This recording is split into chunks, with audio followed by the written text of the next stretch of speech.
अस्सलाम वालेकुम। आप उसामा गाजी यूट्यूब चैनल देख रहे हैं। अब सियासत में सिर्फ जलसे जुलूसी काफ़ी नहीं होते, सोशल मीडिया की भी बहुत ज़्यादा अहमियत हो चुकी है। मरीम साहिबा ने जलसे के बाद बहुत कोशिश की कि पीडीएम का लाहौर का जलसा जिस तरह से फ्लॉप हुआ उसके हवाले से डिफेंड कर सकें, लेकिन करते करते नाकामियां नज़र आती चली गई। तो एक लगता है कि नई चीज़ उन्होंने बनाने की कोशिश की और वो थी इसराइल के हवाले से। अब हुआ ये कि एक इसराइली अखबार ने यह दावा किया कि इशारा पाकिस्तान की तरफ करके और कहा यह कि एक मुशीर यानी एशिया ममालिक जिससे इसराइल के रवाबित नहीं है, मुस्लिम मेजॉरिटी मुल्क और ये सब कुछ करके नहीं, बिल्कुल वाज़ेह पाकिस्तान की बात की कि उसके वज़ीर-ए-आज़म के मुशीर तल अवीव आए और एक वफ़द था और मुलाकात हुई, ये सब कुछ। अब इसी हवाले से इसराइल के एक टीवी ने एक सहाफ़ी हैं नूर दाढ़ी, उनका इंटरव्यू लिया। उसका क्लिप मरीम साहिबा ने शेयर कर दिया।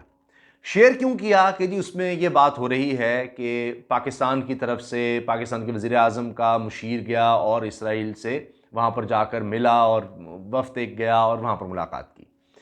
अब करना तो ये चाहती थी कि इसकी वजह से ये जो क्लिप उन्होंने शेयर किया है कि इमरान खान साहब की बदनामी हो कि जी ये सामने तो ये कह रहे हैं कि हम इसराइल को कभी तस्लीम नहीं करेंगे, लेकिन असल में इनकी डील वगैरह चल रही है। अब ये क्लिप उन्होंने शेयर तो कर दिया, लेकिन लेने के देने किस तरह से पड़ गए और उनको डिलीट क्यों करना पड़ गया। और फिर पूरी एक जो प्लानिंग थी, अभी भी ट्विटर पर ट्रेंड्स चल रहे हैं। पहले तो टॉप ट्रेंडिंग में आ गए कि इसराइल का यार कौन, इसराइल से कौन गद्दार मिलने गया। फिर इमरान खान साहब के हवाले से इसराइल का यार गाली देकर इमरान लिखा हुआ है, मरियम नवाज ट्रेंड कर रही हैं, नवाज शरीफ ट्रेंड कर रहे हैं। सब कुछ इसी हवाले से है, इसी के कि जी कौन क्या करता रहा। अब इसमें एक बड़ी ही खौफनाक बात थी जो कि बिल्कुल ऐसे है कि मरियम साहिबा ने खुद नवाज शरीफ साहब को, अपने वालिद को मुश्किल में डाल दिया, एक बहुत बड़ा इंकशाफ कर दिया कि किस तरह उनके ताल्लुकात थे इसराइल से। ये एडमिशन था और बहुत देर कर दी उन्होंने फिर डिलीट करने में, क्योंकि तब तक ये बात फैल चुकी थी कि मरियम खुद कह रही हैं कि नवाज शरीफ के इसराइल से ताल्लुकात थे और किस तरह से ताल्लुकात बनाए उन्होंने। फिर उसमें पीपल्स पार्टी का, मरियम साहिबा ने जो क्लिप शेयर किया उसमें पाकिस्तान पीपल्स पार्टी का, बेनज़ीर भुट्टो का भी जिक्र आ गया। तो ये तो लेने के देने पड़ गए।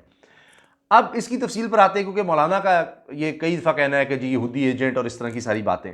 लेकिन मैं उससे पहले अर्ज़ कर दूं कि हमने आगे द सन अखबार के हवाले से बात करनी है कि उसने एक रिपोर्ट छापी है हाल ही में, और उसमें बड़े इंकशाफात हैं कि किस तरह बरतानिया और पाकिस्तान आमने सामने आ गए हैं। बरतानिया और पाकिस्तान के दरमियान कशीदगी हो चुकी है मियां नवाज शरीफ की वापसी को लेकर, और किस तरह पाकिस्तान ने एक जहाज़ तक वापस भेज दिया और इस चीज़ को कन्फर्म किया जा रहा है।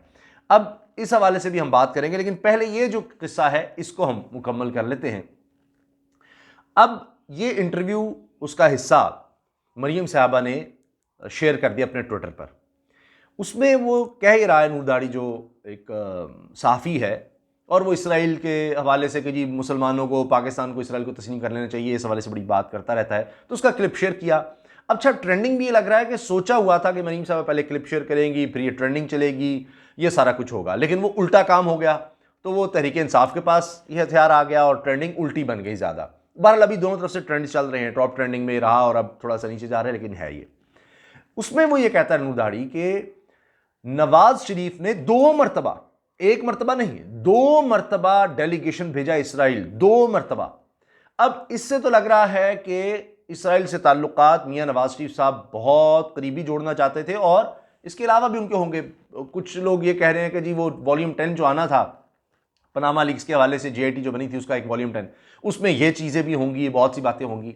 अच्छा, और वो शख्स ये कह रहा है, नूदाड़ी जो साफ़ी है, कि बेनज़ीर भुट्टो भी मिली इसराइल के वफ्द से और अमेरिका में, वाशिंगटन में गालिबन उसने कहा है।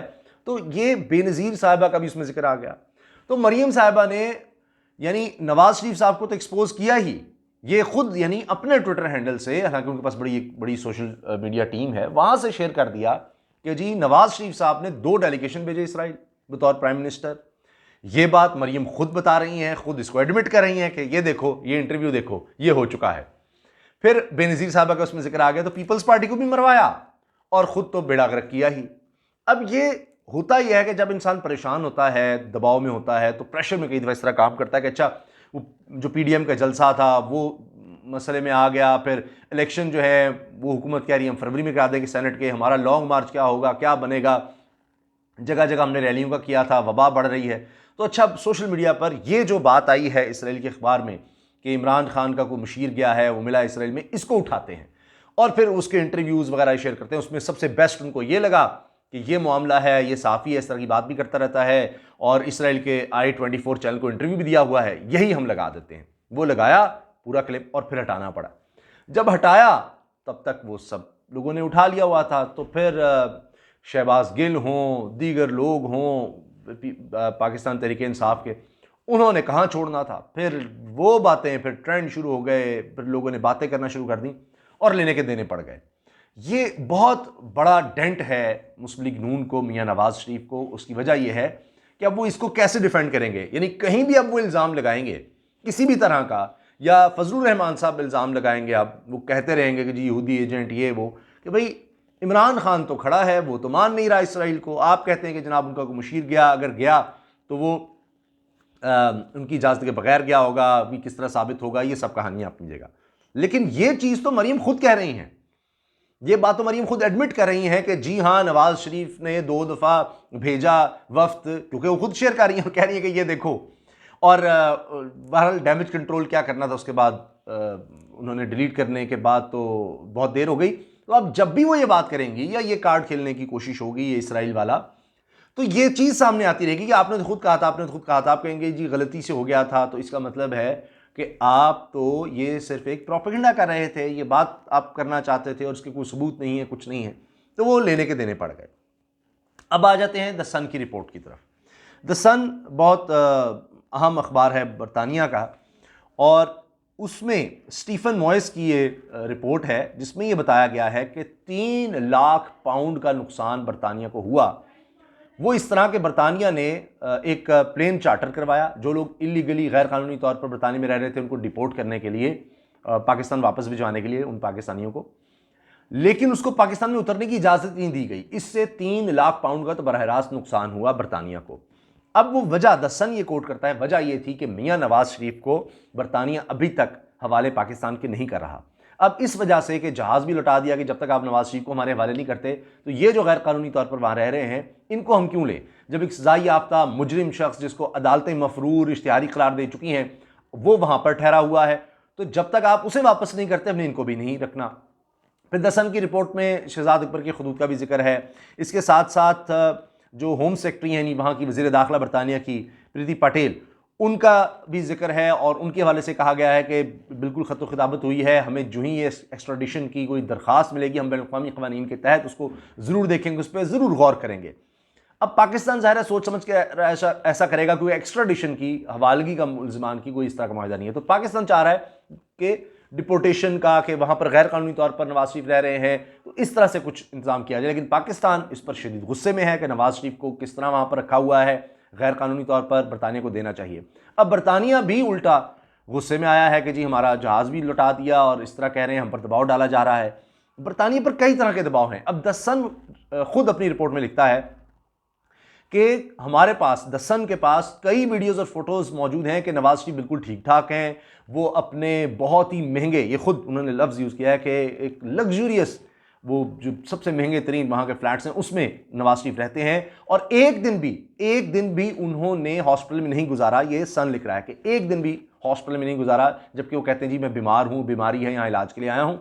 और वो बिल्कुल घूमते फिरते हैं, कई घंटों की तकरीरें करते हैं। फिर पाकिस्तान ये भी इल्ज़ाम लगाता है कि जी ये नवाज शरीफ यहाँ पर तकरीर करके हमारे यहाँ हंगामे, इंतशार, बदअमनी, अदम इस्तेहकाम फैलाना चाहते हैं अपनी तकरीरों के थ्रू। और अब इस हवाले से पाकिस्तान में अदालतों में उनको बुलाया जा रहा है, इश्तिहारी भी करार दे दिया, उन पर जुर्म भी साबित हो चुका है, वो सज़ा याफ्ता हैं, वो यहाँ पर आकर उनको सज़ा पूरी करनी चाहिए। 8 हफ्ते के लिए वहाँ पर गए हुए हैं। अब द सन अखबार ये लिखता है कि एमनेस्टी इंटरनेशनल हो, दीगर ऑर्गेनाइजेशंस हो, उनका बरतानिया पर दबाव है कि, और बात भी किया, उनको कोर्ट भी किया चीफ एग्जीक्यूटिव एमनेस्टी इंटरनेशनल को, कि बरतानिया में अब बहुत हो गया कि लोग लूट कर पैसा अपने मुल्कों से यहाँ पर लाते हैं और यहाँ पर प्रॉपर्टीज़ बनाते हैं, और बरतानिया उनका पूरा तहफ़्फ़ुज़ करता है। तो बरतानिया अब दुनिया में क्रिमिनल्स की जन्नत, बड़े क्रिमिनल्स की, वाइट कॉलर क्राइम या बड़ी बड़ी करप्शन करने वाले, इस तरह से दौलत लूटने वाले, मुल्की दौलत लूटने वाले, आम क्रिमिनल्स जो होते हैं उनकी बात नहीं, जो मुल्क की दौलत लूट कर आते हैं, बहुत बड़ी करप्शन करते हैं, उनके लिए जन्नत बनता चला जा रहा है। और ये रेप्यूट बरतानिया की पूरी दुनिया में हो चुकी है कि वहाँ पर लूटें, यहाँ आएँ, यहाँ पर महल्लात और प्रॉपर्टीज़ और इतना ज़्यादा कारोबार बना लें, बरतानिया आपको प्रोटेक्ट करेगा क्योंकि आप बाहर से पैसा ला रहे हैं, यहाँ पर लेकर आ रहे हैं। और ये भी एमनेस्टी इंटरनेशनल की चीफ एग्जीक्यूटिव का कहना है कि ये पैसे वापस उन मुल्कों को करने चाहिए जिन मुल्कों की दौलत है, जहाँ से ये लूट कर लाई गई है। ये बातें भी द सन में लिखी हैं। अब इसी के साथ आप ये देखिए कि नैब की तरफ से तफसीलात भी कुछ सामने आई हैं मियां नवाज शरीफ की प्रॉपर्टीज़ की। अब नैब ने अपनी रिपोर्ट में कहा है कि नवाज शरीफ ज़रई अराजी के मुतअद्दिद टुकड़ों के मालिक हैं। ज़्यादातर तो इन्होंने सारी अपनी जायदाद बच्चों के नाम कर दी, ज़्यादातर तो बाहर है, लेकिन कौमी एहतसाब ब्यूरो ने 34 साल कदीम गैर कानूनी अराजी अलॉटमेंट के हवाले से एहतसाब अदालत में साबिक़ वज़ीर-ए-आज़म नवाज शरीफ की ज़ेर मलकियत मनकुला और गैर मनकुला असासों की तफसीलात जमा कराई हैं। अच्छा, इसमें है जनाब नवाज शरीफ 936 कनाल 10 मरला, 299 कनाल 12 मरला और 312 कनाल और 14 मरले लाहौर में इनकी ज़मीन है, इतनी सैकड़ों कनाल। और शेखुपुरा में 88 कनाल 50 मरले, 14 कनाल और 5 मरले शामिल हैं। और साबिक़ वज़ीर-ए-आज़म अपर माल में शहरी जायदाद के मालिक भी हैं। Security and exchange commission of Pakistan के रिकॉर्ड के मुताबिक नवाज शरीफ के पास मोहम्मद बख्श टेक्सटाइल मिल्स में 5.82%, हुदैबिया पेपर मिल्स में 3.59%, हुदैबिया इंजीनियरिंग कंपनी 10.86% और इत्तेहाद टेक्सटाइल मिल्स में 0.96% शेयर होल्डर भी हैं। तो यहाँ भी उनकी वैसे अरबों रुपए की जायदाद यहाँ भी है। तो ये तफसील उन्होंने पेश कर दी है। पहले भी उनकी जायदाद को कुर्की करने के जब अहकामात आए तो मरीम साहबा पहुँच गई कि जी वो उनमें से कुछ तो मेरी वालदा के नाम है और इसलिए उनको आप कुर्की नहीं कर सकते, बेच कर यानी सरकारी ख़जाने में नहीं ला सकते। तो अब पता नहीं इस जायदाद के बारे में क्या कहेंगी, द सन के बारे में क्या कहेंगी, जो खुद उन्होंने ट्वीट कर दिया उसके बारे में क्या कहेंगी। अभी तो वो तस्वीर जो उन्होंने फ़ोटोशॉप की सबको नज़र आ रहा है जलसे को बड़ा दिखाने के लिए, उस पर जो कुछ हो रहा है तहरीक इंसाफ की तरफ से उसको दिखाकर लाइंस लगा करके यहाँ फोटोशॉप है, यहाँ पर लोग ज़्यादा दिखाया गया, इस तरह किया गया है, सारा कुछ किया गया, तो फिर वो पूरी एक तफसील शुरू हो जाती है कि जनाब आप कहाँ कहाँ झूठ बोलेंगे, आपको आदत हो गई है। क्लेबरी फॉन्ट का भी उसमें जिक्र कर दिया, जालसाजी, पनामा में जालसाजी, मलकियत में जालसाजी, इलेक्शन में जालसाजी, हर बात में। तो वो कहते हैं जी आपको तो आदत हो चुकी है झूठ की, अब हर बात में झूठ, कि जलसा कामयाब था झूठ। अब 3 बड़ी चीज़ें थी जलसे की नाकामी की और वही चीज़ें एक्सप्लॉइट की गई हैं हुकूमत की तरफ से। एक तो लोगों की तादाद दिखाई गई किस तरह से कम थी, फिर जोश नहीं था लोगों में, फिर दूसरी बात यह कि लोगों ने बयानिया रद्द कर दिया, आपस के इख्तलाफात नज़र आए, हमजा फैक्टर नज़र आया, और फिर सबसे अहम चीज़ ये कि महमूद अचकज़ई का बयान पंजाबियों और लाहौरियों के ख़िलाफ़ और उनको गद्दार और सिखों, हिंदुओं और अंग्रेज़ों का साथ देने वाला कहना और उस पर डटे रहना और नून लीग की तरफ से, सीनियर लीडरशिप की तरफ से ना रोकना, कोई बात उसकी ना करना, उसके जवाब में कुछ ना कहना, तो वो भी ताज़ियाना, वो भी कूड़ा मुसलसल बज रहा है, पड़ रहा है कि ये क्या पंजाब में आप वोट मांगते हैं, पंजाबियों के खिलाफ बातें करवाते हैं पूरे जलसों में और गालियां दिलवाते हैं और आप चुप करके बैठ जाते हैं। तो ये वजूहात से भी निकल नहीं सके थे कि वो तस्वीर शेयर कर दी जिसमें जाली तरीके से लोग ज़्यादा दिखाए, उससे भी नहीं निकले थे। तो अब ये इसराइल वाला मामला जो है वो उल्टा पड़ गया है। द सन की रिपोर्ट भी आ गई है कि इतना मामला ख़राब हो गया है नवाज शरीफ की वजह से कि इंसानी हकूक़ी तंजीमें और एमनेस्टी इंटरनेशनल, सहाफ़ी, वो तो कह रहे हैं अब पाकिस्तान और बरतानिया 2 मुल्कों के दरमियान ताल्लुकात ख़राब हो रहे हैं, कशीदा हो रहे हैं मियां नवाज शरीफ की वजह से। तो ये दिन ब दिन हालात मुश्किल हो रहे हैं नून लीग के लिए, मियां नवाज शरीफ के लिए। अल्लाह हाफिज़। पाकिस्तान जिंदाबाद।